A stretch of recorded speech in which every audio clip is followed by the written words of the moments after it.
লজ্জা আনিকা তুবা। লজ্জা ইমানের সাইন। মানুষের থেকে চেয়ে নিতে লজ্জা লাগার কথা, মানুষের সামনে কাপড় বদলাতে লজ্জা পাওয়ার কথা, পরপুরুষ আর বেগানা নারীর দিকে তাকাতে লজ্জা লাগার কথা। এমনকি মা মেয়ের মধ্যেও ইসলাম সীমানা নির্ধারণ করে দিয়েছে, কেমন কাপড় পরতে হবে, কিভাবে আচরণ করতে হবে। একজন বাবা তার বালেক কন্যাকে ঠোঁটে চুমো দিতে পারবেন না, একজন মা তার পূর্ণবয়স্ক ছেলের সাথে এক বিছানায় শুতে পারবেন না। দুই বোন বড় হওয়ার পর আর এক লেপের নিচে শোয়ার নিয়ম নেই। ইসলাম আল্লাহ তাআলার নির্ধারিত দিন, তাই এর সব কিছুই সুন্দর, সব কিছুই সামঞ্জস্যপূর্ণ। লজ্জাকে আল্লাহ ইমানের চিহ্ন হিসেবে নির্ধারণ করেছেন। খারাপের দিকে নিয়ে যেতে পারে এমন কোনো পথ পর্যন্ত ইসলামে খোলা রাখা হয়নি। সেকুলারিজম ঠিক উল্টো, নষ্টামি, নোংরামি, অশ্লীলতার দিকে নিয়ে যেতে পারে এমন সব কিছুই এখানে শেখানো হয়। বিনোদনের নামে এখানে সব জায়েজ। নারীরা তাদের সংবেদনশীল অঙ্গ প্রত্যঙ্গ উন্মুক্ত করে দিচ্ছে। যে যত বেশি শরীর দেখাতে পারবে সে তত বেশি সাহসী। অভিনয়ের নামে নারী পুরুষ ইচ্ছা মতো যাকে তাকে ধরাধরি করে। স্বামী স্ত্রীর চেয়েও ঘনিষ্ঠ আচরণ সবার সামনেই হয়। পর্দার আড়ালে কি হয় সহজেই অনুমেয়। ফটোজেনিক আর সুন্দরী প্রতিযোগিতার ধোঁয়া তুলে কম বয়সী মেয়েদের শরীর নিলামে তোলা হয়। সেই সাথে কতজনের কুমারিত্ব হারায় তার ইয়ত্তা নেই।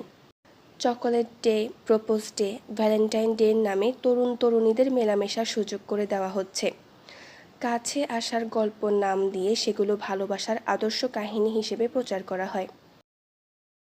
লজ্জাকে এ সমাজে নিচু চোখে দেখতে শেখানো হয়, তাই লজ্জা পাওয়া মানেই ভীরুতা। আর নির্লজ্জ হওয়ার নতুন সংজ্ঞা হলো সাহসী। কেউ অভিনয়ের নামে উলঙ্গ হয়ে গেলে বলা হয় সাহসী দৃশ্যে অভিনয় করেছে। আগে নতুন বউ ভাবলেই চোখে ভাসত মাথা নিচু করে থাকা লাজুক এক কনের দৃশ্য। এখন বিভিন্ন ওয়েডিং ফটোগ্রাফিক পিকচারে বোঝা যায় বিয়ের দিনে যে বউ যত বোল্ড হতে পারবে সে ততই স্টাইলিশ। বউ রিকশার উপর চালকের আসনে বসে আছে, কিংবা চোখে সানগ্লাস পরে সেজে ইয়ো ইয়ো ভাব নিয়ে ছবি তুলছে। এটাই সাহসিকতার নমুনা। ওয়েডিং ফটোগ্রাফির নামে কনের লজ্জাকে একেবারে জবাই করে দেওয়া হয়েছে। কনে স্বামীর সাথে সুন্দর সময় কাটানোর বদলে বরং ফটোগ্রাফারের জন্য পোজ দিতে ব্যস্ত। স্টেজে বসে, দাঁড়িয়ে, এমনকি শুয়ে ছবি তোলা হয়।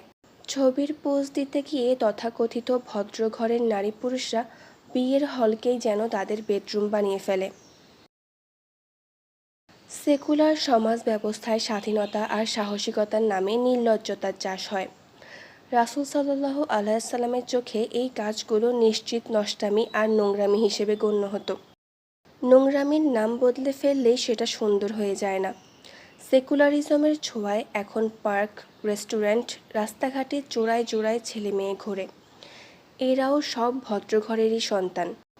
এদের ক্ষণিকের সুখের পরিণতি হিসেবে ডাস্টবিন আর নালা নর্দমায় জমা হয় অবৈধ জরায়ু আর সদ্যজাত শিশুগুলো। এদেরকে শেখানো হয়েছিল ছেলে মেয়ে একসাথে কথা বললে, বন্ধুত্ব করলে কোনো সমস্যা নেই। যেই বয়সে এরা লজ্জার বাঁধ ভেঙে বিছানায় যেতে পারে সেই বয়সেই সন্তানের বাবা হতে তারা প্রস্তুত নয়। অল্প বয়সে সন্তানের দায়িত্ব নেওয়ার কথা এদেরকে শেখানো হয়নি। সেকুলারিজম বলে বোরকা পরা মানে ঘরবন্দি, বর্বর। ওড়না না পরা আধুনিকতার প্রতীক। ছেলে মেয়ের অবাধ বন্ধুত্বে কোনো বাধা নেই, দুই পক্ষের সম্মতিতে বিছানায় যেতে সমস্যা নেই। পরকীয়া করার স্বাধীনতা আছে, অভিনয় করার জন্য, সুপারস্টার হওয়ার জন্য টুকটাক দেহ বিলানোতে বাধা কি? ঠিক আছে, কিন্তু নারীদের নিরাপত্তা, ধর্ষণ, যৌন নিপীড়ন, ভ্রূণ হত্যা, অ্যাবর্শন, ডিভোর্স, আত্মহত্যা, এগুলোর সমাধান কে দেবে? এসব অপ্রত্যাশিত ঘটনার দায় দায়িত্ব সেকুলারগণ নেয় না, তারা শুধু নষ্টামি উস্কে দিতে আগ্রহী। সেকুলারিজম একটা মিথ্যা কোড অফ লাইফ, একটা ভ্রান্ত ভুলে ভরা জীবন ব্যবস্থা। যে সেকুলারিজমের অনুসরণ করবে সে নামে মুসলিম হলেও জীবনে শান্তির স্বাদ পাবে না। ইসলাম একমাত্র সত্য দিন, সত্য ও সঠিক জীবন ব্যবস্থা।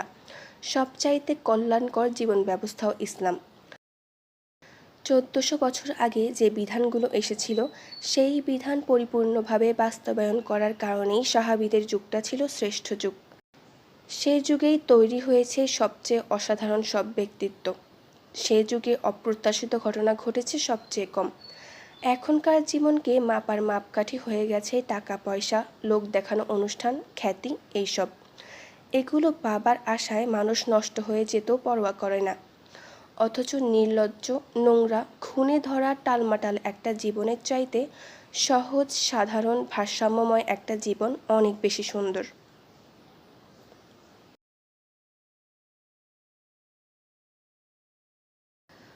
রৌদ্রময়ী বইয়ের পর্ব 11 এখানেই শেষ হলো।